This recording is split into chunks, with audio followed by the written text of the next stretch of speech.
오늘 여러분과 함께 나누실 하나님의 말씀은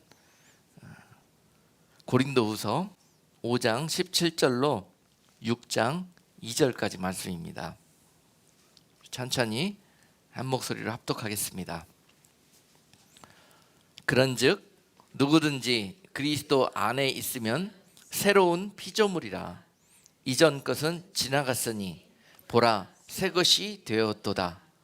모든 것이 하나님께로 났나니 저가 그리스도로 말미암아 우리를 자기와 화목하게 하시고 또 우리에게 화목하게 하는 직책을 주셨으니 이는 하나님께서 그리스도 안에 계시사 세상을 자기와 화목하게 하시며 저희의 죄를 저희에게 돌리지 아니하시고 화목하게 하는 말씀을 우리에게 부탁하셨느니라.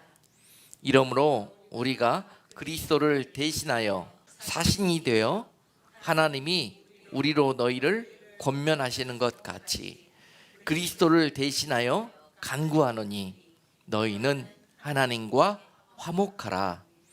하나님이 죄를 알지도 못하신 자로 우리를 대신하여 죄를 삼으신 것은 우리로 하여금 저희 안에서 하나님의 의가 되게 하려 하심이니라.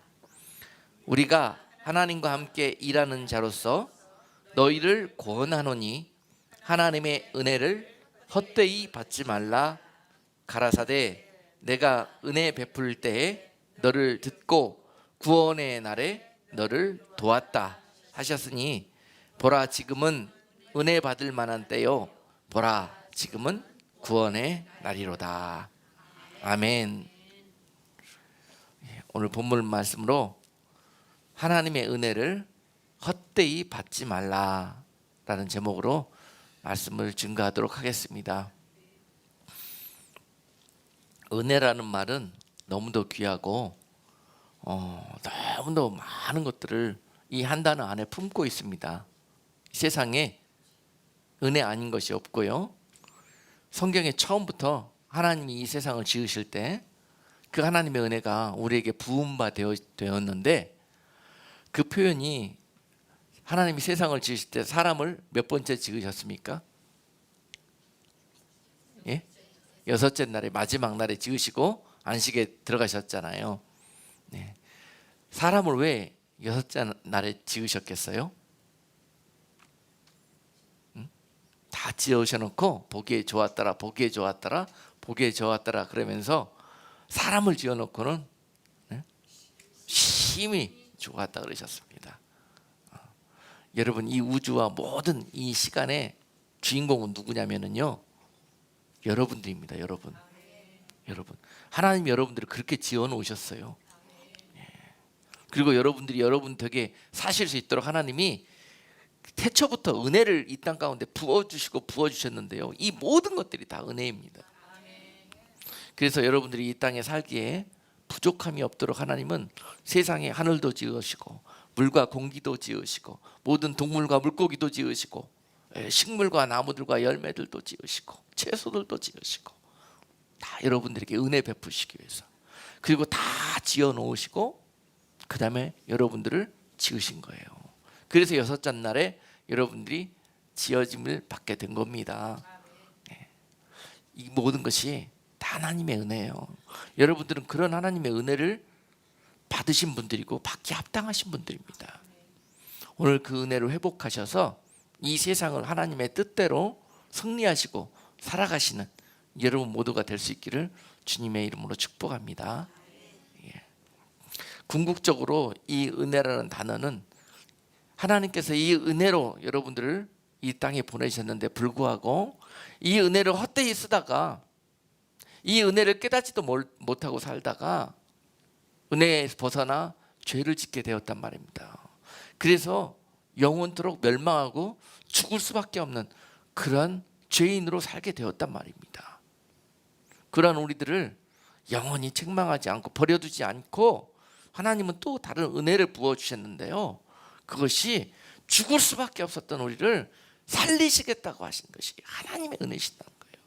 멸망할 수밖에 없고 영원히 사망할 수밖에 없는 우리를 다시 살려주시겠다는 그런 하나님의 뜻을 정하셨는데요, 이것이 은혜이고 오늘 본문 말씀에서 이것을 하나님의 의라고 말씀하시는 겁니다. 하나님의 뜻인 거고 하나님의 오르심이고 하나님의 사랑이고 이런 모든 단어가 은혜 속에 나타나 있는 것입니다. 그래서 전국적으로 은혜라는 단어는 하나님께서 죽을 수밖에 없는 영적 사형수와 같았던 우리들을 은혜로 다시 살려주시겠다고 뜻을 정하셨는데요, 그것이 하나님의 의라고 그랬습니다. 그 하나님의 의를 이루시기 위해서 하나님은 태초부터 준비하신 것이 있는데 그분이 바로 예수 그리스도시라는 거예요. 예수 그리스도를 이 땅에 보내셔서 죄인들이 범한 모든 죄를 짊어지고 십자가에 죽게 하실 것이고, 그래서 값을 치르게 하실 것이고, 그 죄값으로 인해서 죄의 지은 정작 죄인들은 그 은혜로 다른 이가 그 죄값을 치르고 우리는 그 은혜로 다시 살게 되는, 은혜로 살게 되는, 은혜로 구원받게 되는 그런 길을 열어두신 것이 바로 하나님의 의, 하나님의 사랑, 예수 그리스도이신 것입니다. 은혜라는 단어는 그래서 하나님의 사랑이요 예수 그리스도로 표현할 수가 있는 것입니다. 여러분, 우리는 그러므로 그 은혜를 받은 사람들이에요. 예수 그 이름을 믿는 자들마다 이 은혜를 주시겠다고 그랬어요. 다시 사는 은혜, 구원받는 은혜, 죽을 수밖에 없는 영벌에서 영원한 생명으로 다시 사는 은혜, 바로 그것이 하나님이 우리를 위해서 예비하신 은혜라는 말씀입니다. 우리 그리스도인들이 이 큰 은혜를 잊어버리고 세상을 살다가 은혜를 쏟아버리는 일이 얼마나 많이 있는지 모릅니다. 오늘 말씀의 제목을 하나님의 은혜를 헛되이 받지 말라, 헛되이 쏟지 말라 라는 말씀으로 이 은혜가 얼마나 크고 값진 것인지, 그래서 값으로 정할 수가 없기 때문에 priceless라는 단어로 사용한다 그랬지 않습니까? 값으로 매길 수 없는 것이 은혜인 것이에요. 세상에 어떤 가치로도 바꿀 수가 없는 것이 이 은혜인 것이에요. 죽을 수밖에 없는 사형수가 살 수 있는 길이, 돈을 얼마나 이제 살 수 있겠습니까? 살 수 있는 길이 없는데 은혜로 살 수 있는 길이 열렸다는 거예요. 누군가 너를 위해서 대신 죽고 너는 살게 되었다는 이 복된 소식, 바로 이것이 복음인 것입니다. 복음. 우리는 그 복음의 은혜 받은 사람들이에요. 복음의 빚진 사람들이에요. 그 값이 값으로 형용할 수 없고 따질 수가 없기 때문에 그냥 은혜로 주셨다고 말씀하셨는데요, 그것이 값이 없다는 의미가 아니에요.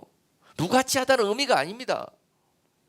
우리가 이렇게 복음을, 이 은혜를 가볍게 여길 그런 대상이 아니란 말입니다.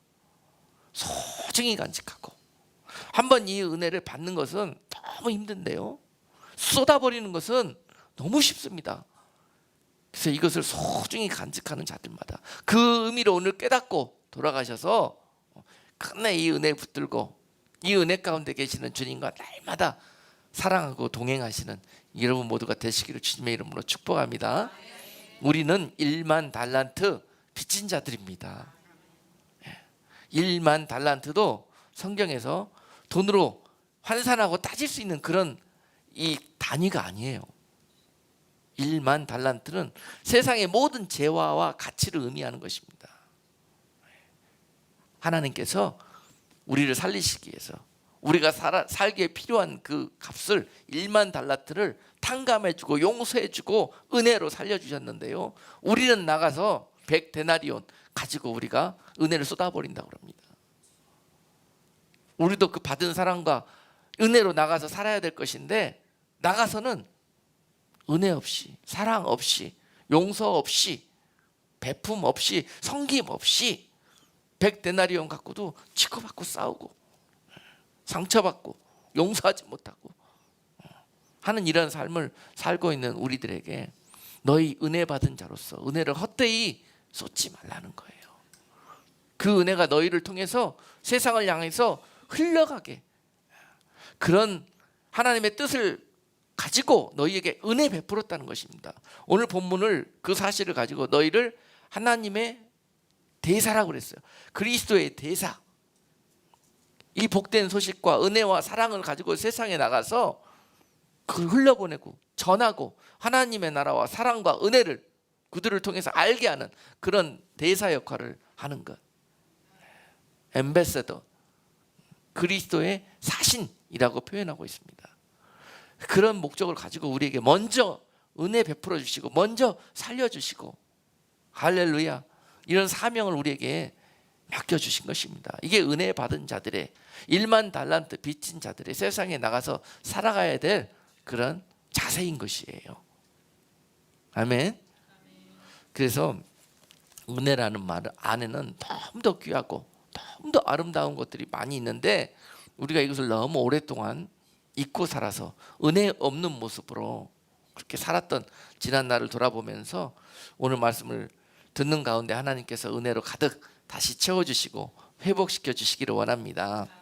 먼저 우리에게 은혜를 주신 이유는 본문에서 우리를 구원해 주시기 위해서 주셨다고 그랬습니다. 구원해 주시기 위해서. 하나님이 우리를 이처럼 사랑하시사 우리를 다시 살리시기 위해서, 구원시키시기 위해서 은혜를 주셨는데요, 그것을 오늘 본문 21절에서 하나님의 의라고 말씀하셨어요.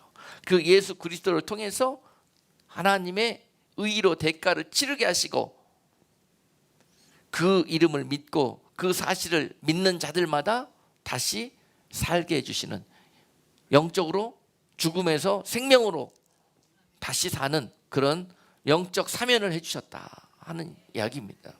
우리를 구원해 주시기 위해서 하나님은 은혜라는 하나님의 사랑을 예비하셨다. 자, 그리고 17절에서 그리스도께서 하나님의 이런 하나님의 의에 순종하셔서 그 뜻을 나타내심으로 17절은 그리스도 안에 있는 자들마다 새로운 피조물로 다시 살게 되었다고 말씀하고 있는 것입니다. 그리스도 안에 있다는 표현이 바로 이 사실을, 이 은혜를 받아들이고 믿는 자들입니다. 인정하고 그 은혜로 살기를 원하는 자들입니다. 그들이 바로 그리스도 안에 있는 자들이에요. 믿음 안에 있는 자들입니다. 그래서 그런 자들마다 오늘 본문은 새 것이 되었다고 그래요. 새 것이 되었다고, 새 사람이 되었다고. 이제 더 이상 죄로 사망의 굴레 속에서 살아가는 그러한 죄인이 아니라 그리스도의 자녀되며 하나님의 은혜로 다시 거듭나는 놀라운 특권을 누리는 은혜의 백성으로 다시 살게 되었다는 것입니다. 우리들의 영적 신분과 상태가 그렇다는 것입니다. 믿는 자들이 그런 은혜를 받았다는 것입니다. 그리고 그 새 것이 된 그리스도인들에게 말씀하시기를, 이제 이전 것은 다 지나갔으니, 그리스도의 십자가와 함께 다 지나갔으니 너희는 이 모든 것들을 다 지나보내라, 흘려보내라는 것이에요. 하나님의 의가 우리에게 은혜가 되기 위해서는요, 이것을 믿는 자들마다 그동안 우리를 사망 가운데 빠뜨릴 수밖에 없었던 그 악한 올무들과 우리를 죽일 수밖에 없었던 우리 안에 있는 모든 죄된 것들을 다 그 십자가 위에 주님의 이름으로 못 박아버리는 겁니다. 그리고 우리는 예수 그리스도 안에 있는 그 의를 덧입는 것입니다. 여러분께 늘 강조했어요. 우리가 어떻게 해서 의인이 될 수 있는가?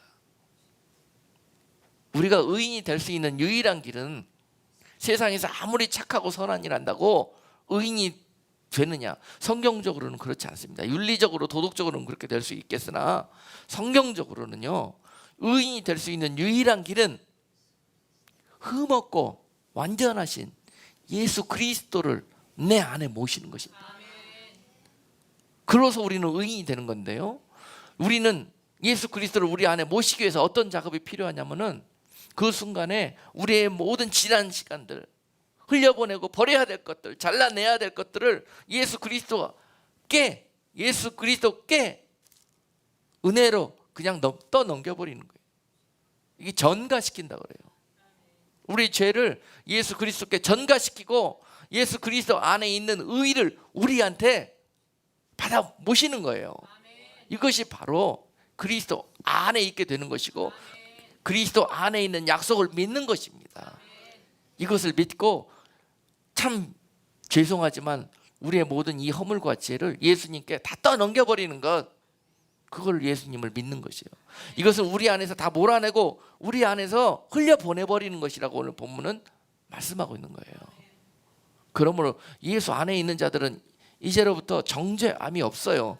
그것들이 우리를 더 이상 올가맬 수가 없습니다. 세상에 어떠한 악한 것들로 죄 가운데 굴레와 속박 속에 시달렸다 할지라도 오늘 이 순간 우리 안에 있는 그 모든 허물들을 예수 그리스도께 믿음으로 다 맡겨드리고 우리는 그 안에 있는 의로움과 그 안에 있는 진리와 그 안에 있는 사랑을 우리 안에 모시는 것입니다. 이것이 바로 구원받은 백성들, 오늘 이 순간 예수 그리스도를 나의 구주로 모시는 자들에게 일어나는 일들입니다. 그러므로 우리는 의인이 될 수 있는 것입니다. 예수님께 있는 그 의가 우리한테 그대로 오는 거예요. 우리 안에 있는 모든 것들을 흘려보냈을 때, 할렐루야. 이런 작업이 구원받은 백성들 안에 있게 하기 위해서 하나님은 하나님의 의 대신 예수 그리스도를 이 땅에 보내주신 것입니다. 그리고 죄 없으신 그분을 십자가에서 돌아가게 하신 거예요. 우리가 감히 떠넘겨버린 그 모든 죄를 짊어지고 이것을 해결하기 위해서 예수님은 십자가에 돌아가실 수밖에 없었던 것입니다. 죄물된 신분으로 말입니다. 흠 없으신 그분께서 말입니다. 이 사실이 은혜라는 거예요. 그러므로 이 사실을 로마서 3장 22절에서 24절은 이렇게 표현하고 계십니다. 곧 예수 그리스도를 믿음으로 말미암아 모든 믿는 자들에게 미치는 하나님의 의인이 차별이 없느니라. 모든 사람이 죄를 범하였음에 하나님의 영광이 이르지 못하였더니 그리스도 예수 안에 있는 구속으로 말미암아 하나님의 은혜로 값없이 의롭다 하심을 얻은 자 되었느니라. 이 세 단어가 굉장히 중요해요. 하나님의 은혜로 값없이 의롭다 하심을 얻게 되었다는 거예요. 이게 은혜라는 거예요. 의롭게 되었다는 거예요. 그리스도 안에 있는 자들마다 이렇게 돼서 의인이 되고 의롭게 되는 것입니다. 많은 분들이 이 구절을 가지고 예수 믿는 것을 그냥 은혜라는 단어로 흥청망청 그냥 아무렇게나 해도 되는 것처럼 그렇게 생각하는 경우가 있는데요, 이 은혜라는 단어를 우리는 이렇게 해석해야 된다는 것입니다.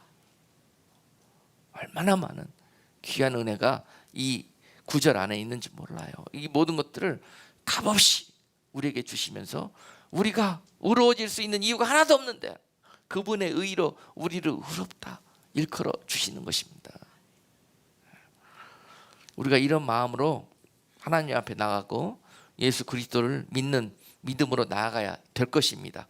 그런 자들마다 더 이상 우리 안에 죄가 자리할 수 있는 룸이 없어질 것이고 교만이 싹틀 수 있는 그런 밭이 없을 것이고 우리 안에 모든 고정관념과 모든 상처와 모든 한 맺힌 것들과 용서하지 못하는 것, 원망, 불평, 자존심, 선입견, 우리 안에 있는 모든 나를 올가매고 있었던 죄의 굴레를 다 벗어버리는 것.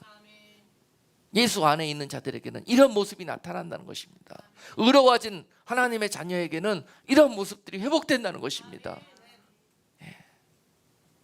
이런 것들을 다 예수 그리스도 안에 전가시켜버리는 거예요. 그분 안에 다 흘려보내버리는 거예요. 그동안의 자존심 때문에 우리가 얼마나 많은 굴레 속에서 헤맸습니까? 고정관념과 찌들린 죄의식 속에서 많은 혈기와 자존심과 이런 모든 우리 속에 있는 악한 우리들의 성품 때문에 죄로 얼룩진 그런 성품들 때문에 얼마나 많은 어려운 시간들을 겪어야만 했습니까? 이 모든 것들을 해방시켜 주시기 위해서 오신 분이 바로 예수 그리스도시라는 거예요. 하나님의 은혜로 그 죄범한 백성들을 살리시기 위해서, 구원시키기 위해서 하나님은 이 은혜의 시간을 예비하셨다는 것입니다. 그리고 그들에게 하나님의 직분을 맡겨주셨는데 오늘 본문 20절은 그리스도의 대사의 직분을 주셔서 세상과 하나님을 화목시키는 그러한 도구로 쓰기를 원하신다는 것입니다. 그래서 은혜를 주셨다는 것이에요. 너 하나 그냥 은혜 받고 구원하기 위한 것이 뜻이 아니라 너를 하나님과 화목시키셔서 그 화목된 여러분들을 통해서 세상을 화목시키는 그런 도구로 삼으시려고, 그리스도를 만나고 은혜 받은 그런 경험과 그런 은혜를 세상에 가서 나누면서 전하라고, 그리스도의 사신으로 여러분들을 세상에 파송시키는 것, 그래서 세상을 하나님과 화목시키게 하는 도구로 사용하시는 것, 바로 그것이 하나님께서 우리에게 은혜를 베푸신 뜻이라는 것입니다.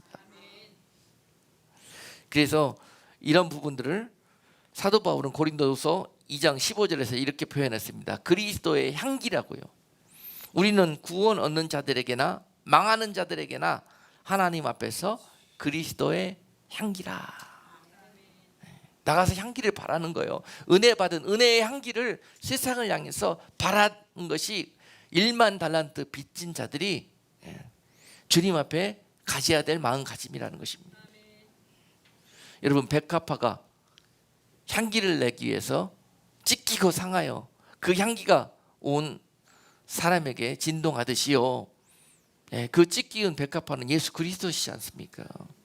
또한 우리도 그리스도의 사신이 되어 가지고 세상에 나가서 이런 백합화처럼 순결하게, 그리고 가시밭과 이리투성인 세상에서 찢기고 상할수록 여러분들 통해서 향기가 나가게 하시겠다는 거예요.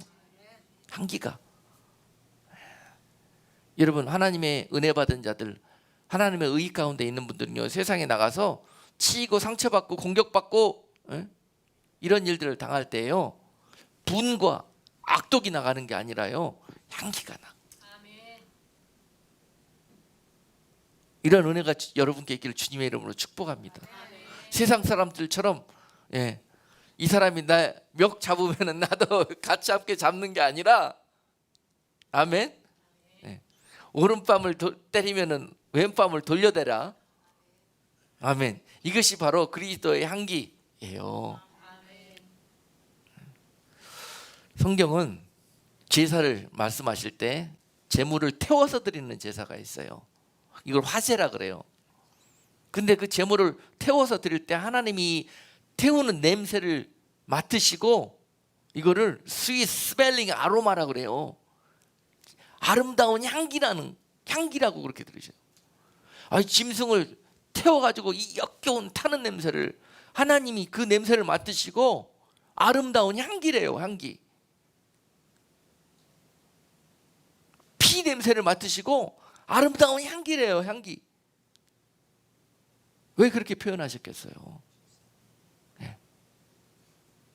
그 제물이 죽음으로 말미암아서 죄인된 내 백성이 살게 됐기 때문에 그 향기라는 거예요. 이해가 되시죠?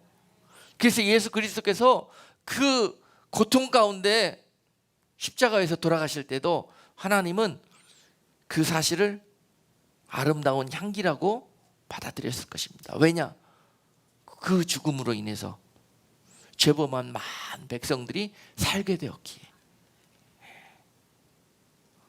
여러분, 세상에 나가서 우리가 그 그리스도의 향기에 빛을 진 그런 대사로서 나가서 사신이 되어가지고 여러분들도 삶 자체가 그리스도의 향기가 될 수 있는 은혜가 있으시기를 주님의 이름으로 축복합니다.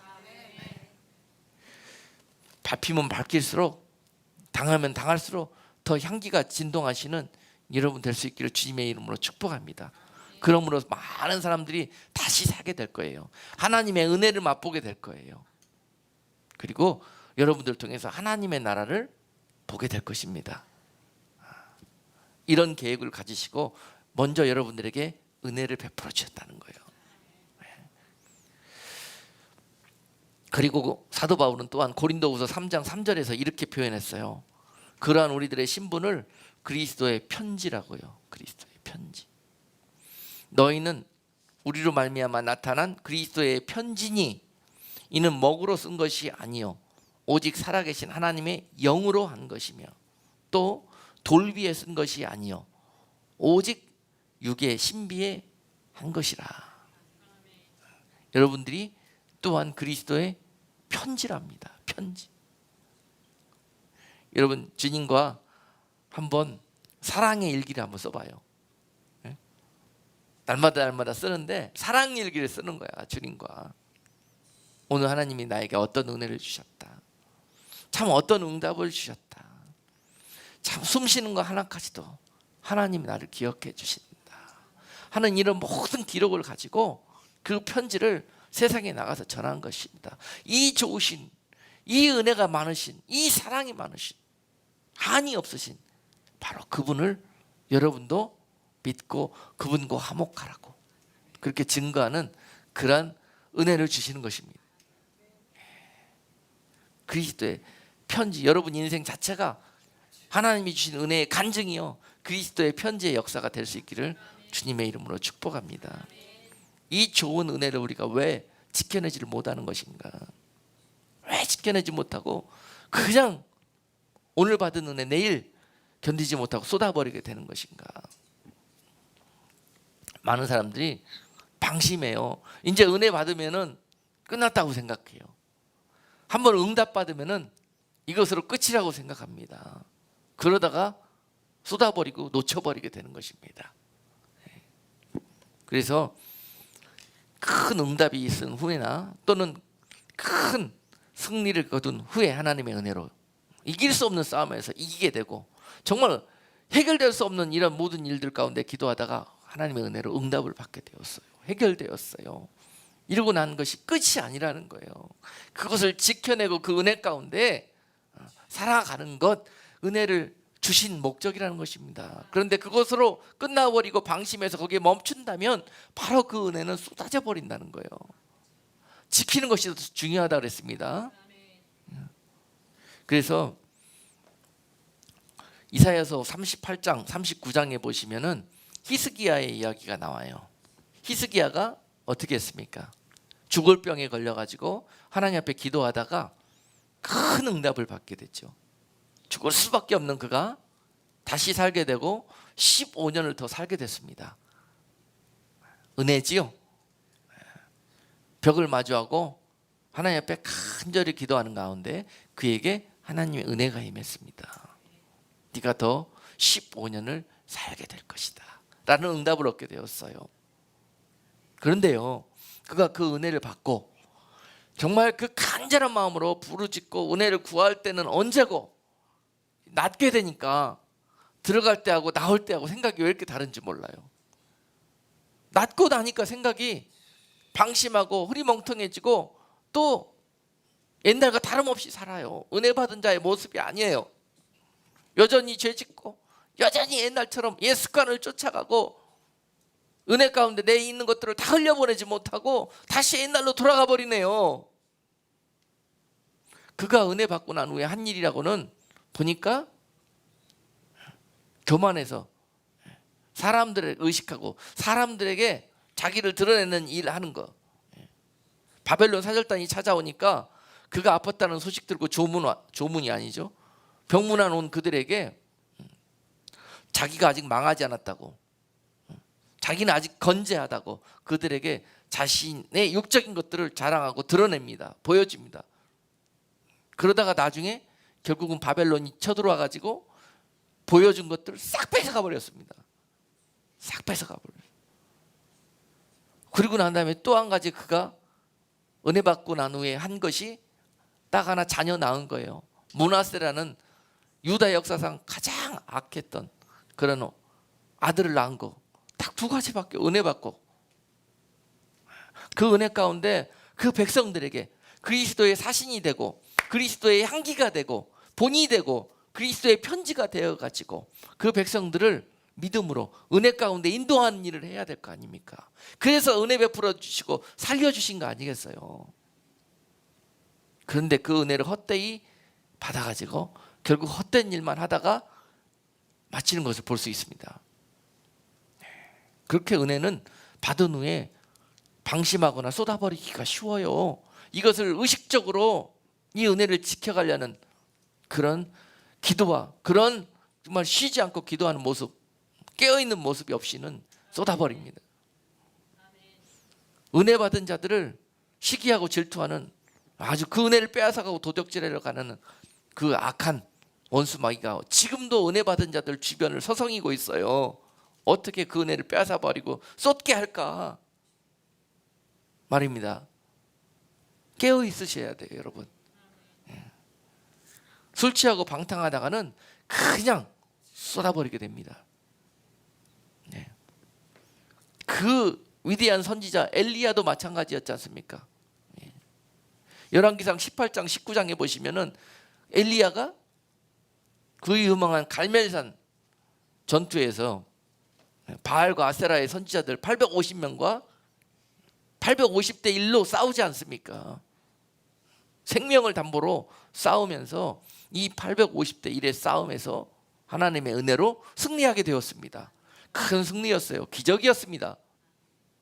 하나님의 은혜로 되어오신 것이에요. 그런데 그것이 자기가 싸워서 자기가 기도 열심히 하고 잘해서 된 것처럼 생각하다가 어떻게 됐습니까? 그 은혜를 지켜내지 못하고 하나님의 뜻을 깨닫지 못하고 결국은 자신의 길로 그 은혜를 사용하다가 하루도 지나지 않았고 그는 그 은혜가 쏟아져 버렸는데 어떻게 쏟아졌습니까? 북이스라엘에서 저 이세벨의 그 경고를 듣고 그 한마디에 겁신하고 두려워가지고 저 남유다에 외국으로 망명 가버렸어요. 살아남으려고. 그것도 불안해가지고 유다에서 제일 후미진 사막으로 유다에서 남들이 찾아올 수 없는 그런 사막으로 가서 숨었어요. 옛날에 불과 하루 전에 그 악한 850명의 바알의 선지자들과 싸웠는데 그래서 승리했는데 그 은혜는 다 얻다 버려버리고 그 다음날 저 사막에 아무도 없는 곳에 가서 살려달라고, 아니 차라리 죽여달라고 그러고 있는 거예요. 많은 은혜 받은 성도들이 그 은혜로 승리하지 못하고 그 은혜 받고 세상으로 나아가서 나 죽여달라고, 더는 못 살겠다고 이렇게 은혜 쏟고 살아가는 분들 얼마나 많이 있습니까, 여러분? 그것이 우리 가운데 은혜 받은 하나님의 뜻, 은혜를 주신 하나님의 뜻을 이해하지 못하고 그 은혜를 방심하고 방탕하고 이렇게 사용하다가는 영락없이 이런 결과를 맞이하게 된다는 사실입니다.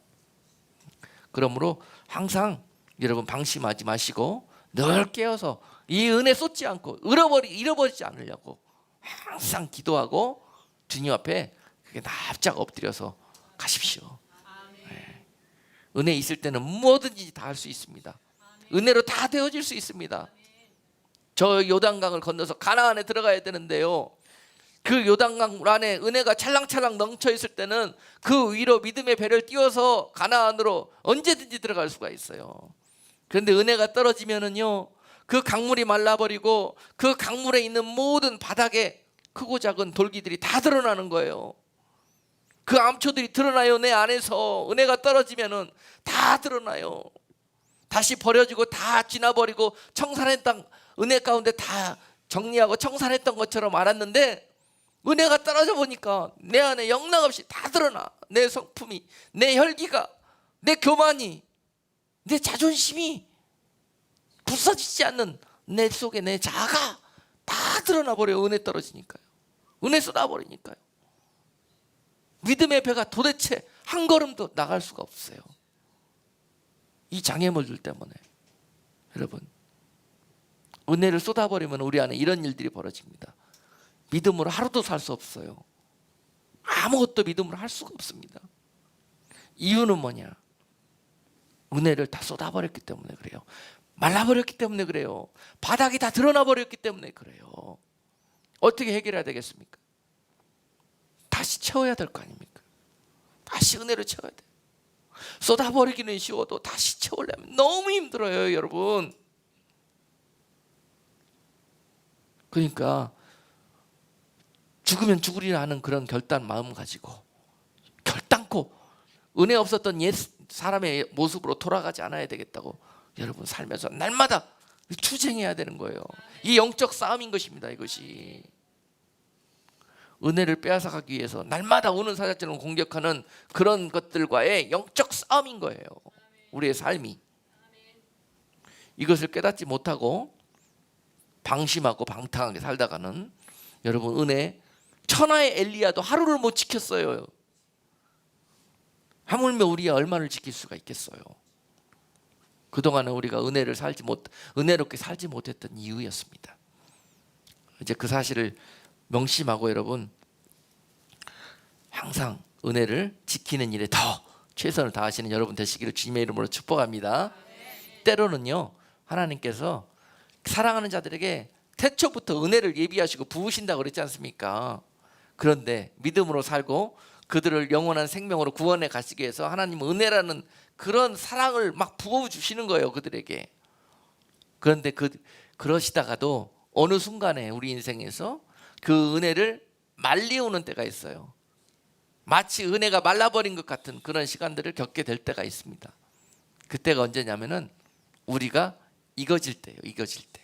장성한 믿음으로 이제는 완전히 주님 오시기에 합당한 그런 알곡으로 최종적으로 우리가 포장되기 직전에 있을 때, 익어질 때, 그때는 은혜가 말려진 것처럼 마치 성령이 떠나간 것처럼 그렇게 느껴진다는 이야기입니다. 제가 농사 지으면서 텃밭 가꾸면서 많은 걸 깨달았어요.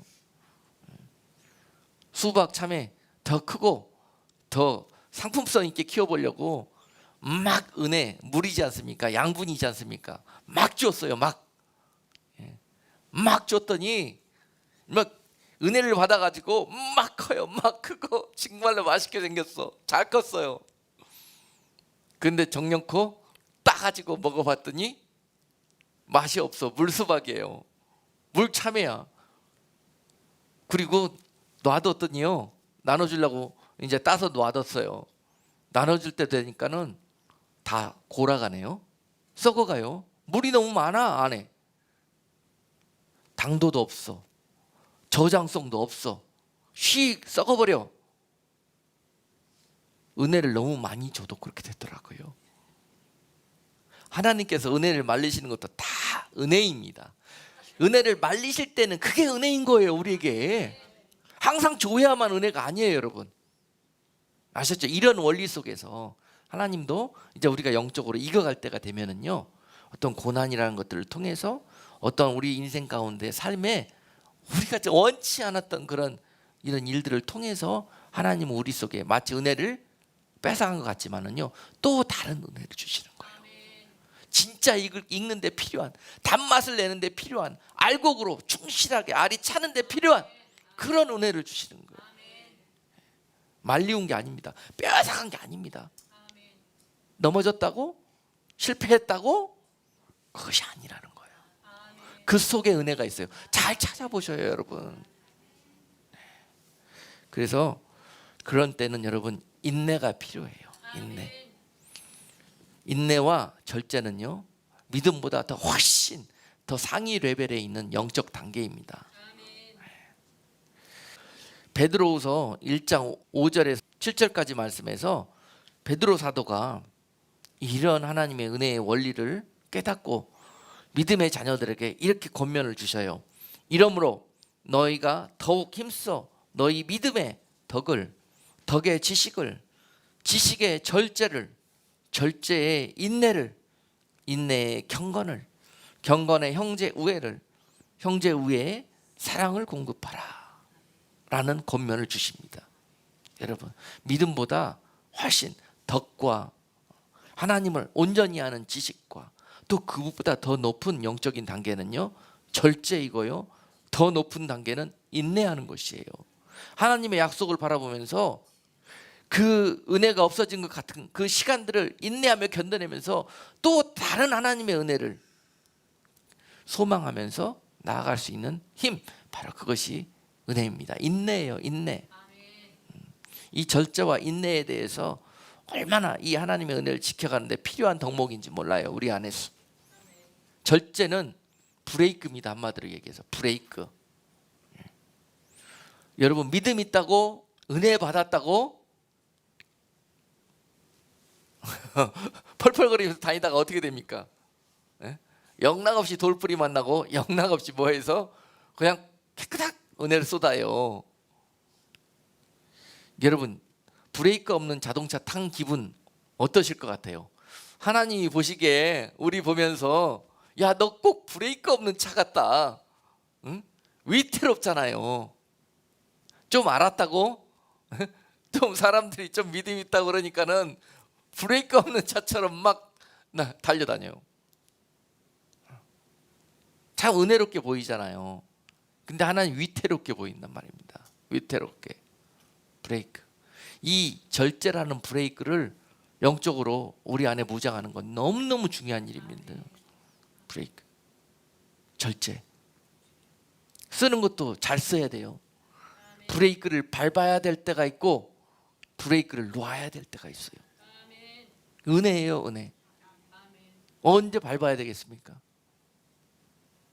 다시 실족해갖고 다시 입에서 막 원망이 나오고 불평이 나오기 시작하려고 그러고 다시 옛날로 돌아갔고 세상적이고 인간적으로 막 행하려고 그러고 다시 옛날에 끊었던 것 죄들을 하나하나 다시 생각나 소록소록.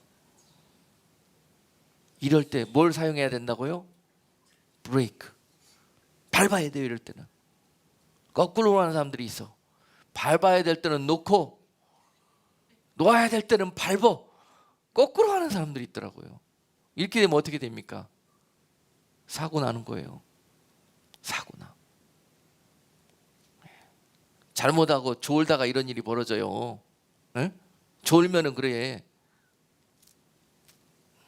졸면은 저 골프 선수 누구죠? 타이거 우즈인가? 교통사고 나고 지금 어려운 중에 있잖아요. 브레이크를 밟아야 되는데 엑셀을 밟았대요. 분석해 보니까 그래서 사고 난 거라고. 사고 납니다, 여러분. 잘 사용해야 돼요. 브레이크 밟을 때 밟을 줄 알아야 되고 놓을 때 놔야 돼요. 언제 놔야 됩니까? 예? 순종할 때. 하나님 말씀 앞에 은혜 받아가지고 순종해야 되는 찰나에 내 속에 해결되지 않는 내 자아와 내 생각이 발동을 해가지고 브레이크 명령을 내리는 거야. 예? 그래서 순종하려가 딱 가다가 팍 브레이크가 밟혀가지고 순종 안 해. 나 안 해. 예. 생명이 달려 있어요. 은혜를 지키고 쏟느냐가 달려 있습니다. 절제하는 것. 절제하는 것. 여러분 꼭 명심하셔요. 내 속에 은혜로 무장하는 것도 중요하지만은 브레이크, 절제라는 이 하나님이 주시는 이 무기로 무장하는 건 너무 중요해요. 그리고 인내. 하나님이 은혜를 말리시고 극히 계산될 때, 그럴 때 끝까지 은혜와 믿음을 지켜갈 수 있는 그 인내, 그것이 결국은 여러분들의 그 은혜를 지켜갈 수 있는 힘을 주십니다. 네. 갈라디아서 6장 9절 말씀은 우리가 선을 행하되 낙심하지 말지니 피곤하지 아니하면 때가 이름에 거두리라. 분명히 이 농사에 많은 영적 비밀이 있어요. 거둘 때까지 얼마나 많은 위험한 단계들이 있는지 몰라요. 뭘 심어놓고 거둘 때까지 얼마나 많은 그런 이 세심한 영적 지혜가 필요한지 모릅니다.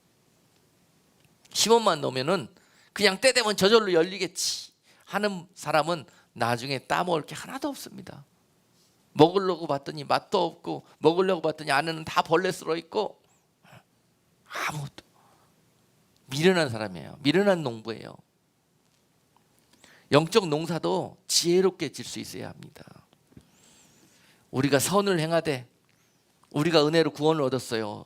하나님의 선을 그 하나님이 예비하신 은혜를 우리가 믿음으로 우리가 아멘으로 받았단 말입니다. 우리가 선을 행한 겁니다. 너희가 선을 행하였을 때 그 은혜를 잘 지켜가기 위해서는 낙심하지 말아라. 낙심하지 말아라. 너희가 은혜를 쏟는 이유가 바로 낙심하기 때문이다. 그리고 너무 쉽게 피곤해진다. 너희들은 endurance, 견디고 이기고 버티는 힘이 없어. 그리고 때가 올 때까지 기다리지를 못해. 참지를 못해. 이런 것들 때문에 은혜의 열매를 끝까지 거두지 못하고 중간에 썩게 된다는 사실입니다. 여러분 분명히 하나님이 약속하신 그 일에서 은혜 베풀어 주신 것에서는요 하나님이 계산이 없으시는 거예요. 그만큼 응답이 더디되고 또 그만큼 고난이 찾아오고 또 고난이 이어지는 이유는 하나님이 뜻이 계신 거예요. 우리가 모르는 하나님이 뜻이 계셔서 이 일을 허락하신 거예요. 그렇게 알고 그때 우리가 해야 될 자세는 참고 인내하고 견뎌내는 것입니다. 약속을 바라보면서 오히려 그 가운데 더 소망을 심는 거예요. 그것을 시편 126편 5절 말씀은 눈물을 흘리며 씨를 뿌리는 자는 기쁨으로 거두리로라 라는 말씀을 주셔요. 이때 우리가 할 일은 눈물 흘릴 수밖에 없고 신세 한탄할 수밖에 없는 그런 상황이 마치 은혜가 걷어진 것처럼 맨바닥인 것처럼 그런 상황이 벌어질 때일지라도 그럴지라도 눈물 흘리면서라도 원망하고 불평하고 신세 한탄하고 싶은 이 입을 절제하면서 브레이크를 여기에 딱 채우면서 우리는 뭘 한다? 믿음의 씨를 뿌리는 거란 말입니다. 씨를 뿌리는 자는 반드시 그 뿌린 것에 기쁨으로 거두는 날이 있을 거라는 거예요. 원망 불평하고 신세 한탄하는 것은 우리에게 오는 각종의 좋은 것들을 다 막아버립니다. 은혜의 모든 통로를 다 막아버립니다. 여러분 명심하셔요. 명심. 우리가 한번 내뱉는 이 말로 인해서 이 푸념과 원망과 신세 한탄 이 한마디 말로 인해서 절망과 소망 없는 말로 인해서 얼마나 좋은 것들이 은혜의 통로가 다 막혀버리는지 몰라요. 그건 우리가 막는 거예요. 우리의 불신앙 때문에, 어리석음 때문에, 믿음 없는 이유 때문에 우리가 막아버릴 거예요. 은혜가 오는 통로를 막아버린 거예요. 죄의 담을 쌓아서 말입니다. 죄의 담을 쌓아서. 불신앙은 죄예요. 죄. 우리 입으로 나가는 그 모든 것들도 하나님을 기쁘시게 하지 않는 그 모든 것들도 죄가 된단 말입니다. 은혜의 통로가 막혀버린단 말입니다. 그래서 다시 죄 짓는 일에는 반드시 브레이크를 채우고 절제하고 삼가하고 순종하는 일에는 브레이크를 과감하게 던져버리는 거예요. 항상 순종하고 하나님 뜻대로 살아가는 그 여러분들을 통해서 항상 여러분 안에 은혜가 흘러넘치며 여러분 안에 생명과 하나님이 주시는 각종의 좋은 것들로 차고도 넘쳐날 것입니다. 오늘 말씀을 듣는 분들마다 그런 놀라우신 일들이 여러분 삶 속에서 은혜로 되어질 수 있기를 주님의 이름으로 축복합니다. 마지막으로 하나님을 만홀히 여기는 사람들이 은혜를 쉽게 쏟습니다. 하나님을 만홀히 여긴다. 갈라디아서 6장 말씀에 7절에 보니까 스스로 속이지 말라. 하나님은 만홀히 여김을 받지 아니하시나니 사람이 무엇으로 심든지 그대로 거두리라고 말씀하셨어요. 하나님은 만홀히 여김을 받기를 원하시지 않습니다. 만홀히라는 말은 우습게 여긴다는 거예요. 우습게 여겨요. 하나님께 받은 은혜, 하나님 우리를 사랑하셔서 이처럼 값없이 조건 없이 매질 아니하고 은혜로 용서해 주시고 회복시켜 주시고 구원해 주신 이 사실에 대해서 그 은혜와 그 가치에 대해서 만홀히 여기는 자들이 반드시 이 은혜를 속히 쏟고 빨리 쏟아버리게 된다는 거예요. 만홀히 여기지 마셔요.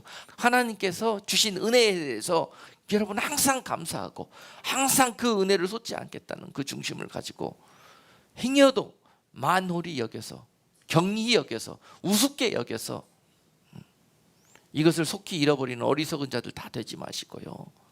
많은 사람들이 하나님의 은혜를 만홀히 여깁니다. 우습게 여깁니다. 그리고 받은 은혜 쏟아버리고 또 달라고 아우성입니다.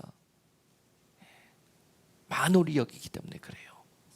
예수 그리스도 또 죽이고 싶으세요? 또 죽이고 싶어요. 우리가 원하는 게 바로 그런 것이에요. 우리의 그런 하나님을 만홀히 여기는 죄들 때문에 예수 그리스도께서 또 돌아가셔야 되는 상황이 벌어진다는 겁니다.